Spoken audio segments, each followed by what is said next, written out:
With a crack and a thud, the tower door slams open. Lumbering footsteps squares off from the king, his back forged, steering oxen. His arms flame-hardened by the plow.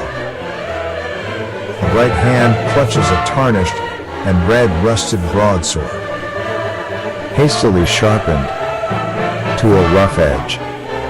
The king now pushing the last of the disheveled furniture back into place. Rosen, the king of the rats. Leonidas, the helot. The king bitterly mocks. The king now sitting in an ornate chair, not quite a throne. Built of Ethiopian acacia, dark and stout. Upholstered in exotic furs, King Rosen sits in the high-backed chair. The chair's arms gives his thin frail framework an augmentative expression of power and foreboding. Rosen's hand now interlaces the carved tiger claws of the armrest. Rosen, tonight is the night. All the evil you have done in my sight, and to this land is repaid. You are the slaughterer of entire families, the executioner of slaves.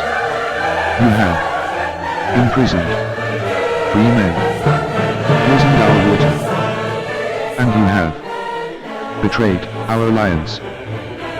Leonidas raises his sword. Rosen, with the advantage, lunges forward. Leonidas' blade descends. All goes black.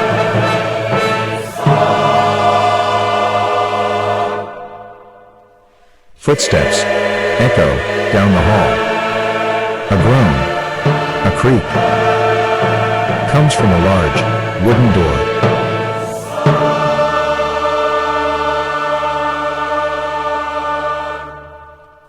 A sliver of light breaks through the darkness, revealing a burnt morning haze.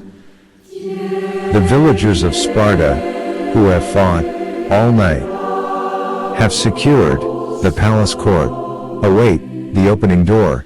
In exhausted curiosity, out of the door, into the light steps Leonidas.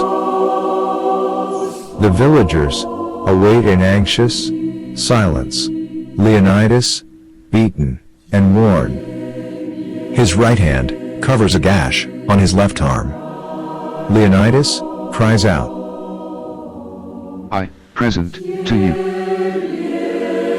Rosen, king of the rats. as he thrusts Rosen's severed head into the air.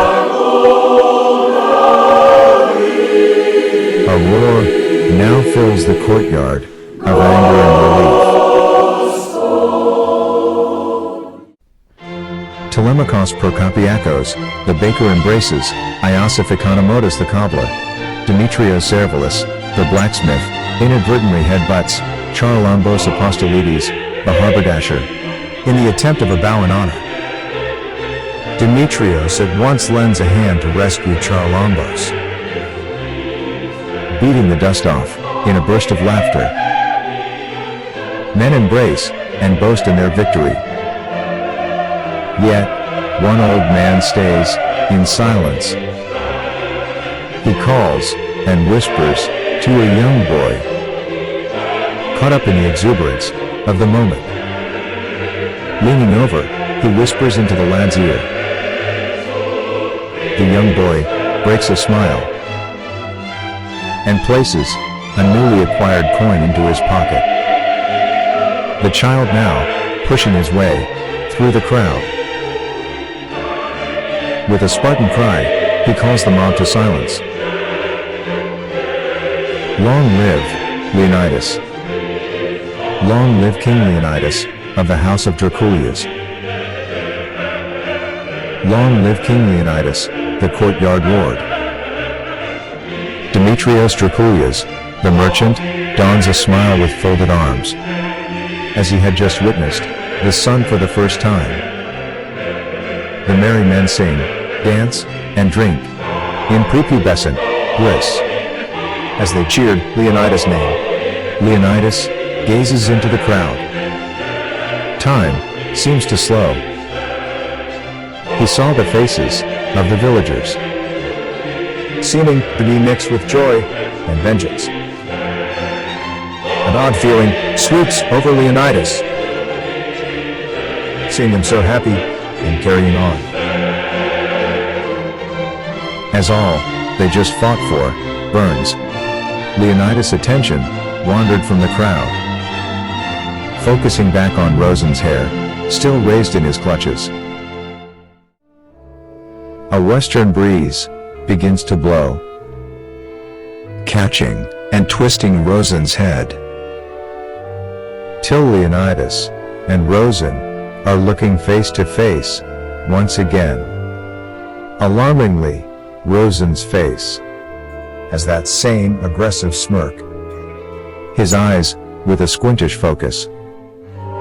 If he didn't know any better, Leonidas would have thought Rosen was still watching everything going on, like Rosen was guarding a secret. Feeling shame, Leonidas lowered Rosen's head behind his leg. Leonidas thinks of Ada. He thinks of the fiery pit. He wonders if he could live up to his legendary name that has brought him both honor and shame. Leonidas thinks to himself, this will be the last happy day